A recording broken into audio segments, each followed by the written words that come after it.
Kas yra Telnet SSH?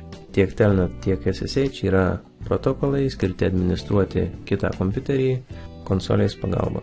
Windows operacinėje sistemoje Telnet yra išjungtas, jį įsijungti galima labai paprastai, tiesiog einame į Programs and Features, tada einame Turn Windows Features On or Off ir susirandame Telnetą. Taigi Telnet Client, tiesiog pažymime šią varnelę, Telnet serveris reikalingas tam, kad prie jūsų kompiuterio galėtų prisijungti kažkas kitas su Telnetu. Kai jau turite Telnet paslaugą aktyvuotą, atsidarome Command Promptą ir galime prisijungti prie kito kompiuterio, tiesiog įrašome Telnet ir kito kompiuterio IP adresą.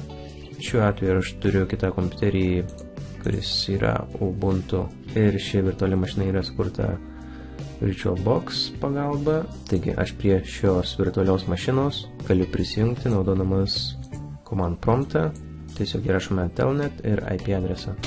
Prisijungimo duomenys bus tokie patys, kokius sukūrėte instaliuodami operacinę sistemą. Ir štai matome, kad aš prisijungiau prie Ubuntu.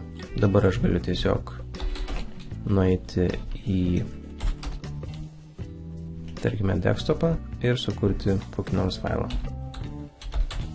arba katalogą.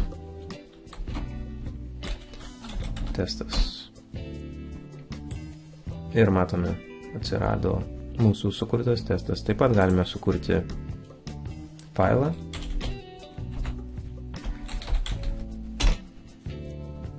Taigi Telnet pagalba galime administruoti kitą sistemą iš konsolės. SSH yra tas pats kas Telnet, tiesiog visi duomenys bus užšifruoti. Tarkime, vedate savo prisijungimo duomenis ir jeigu naudojate Telnet, kažkas kitas gali juos matyti, nes visi paketai bus nešifruoti ir jeigu juos kas nors lokaliame tinkle pagaus, galės iššifruoti jūsų slaptažodį. Jeigu naudosite SSH, visi paketai bus užšifruoti.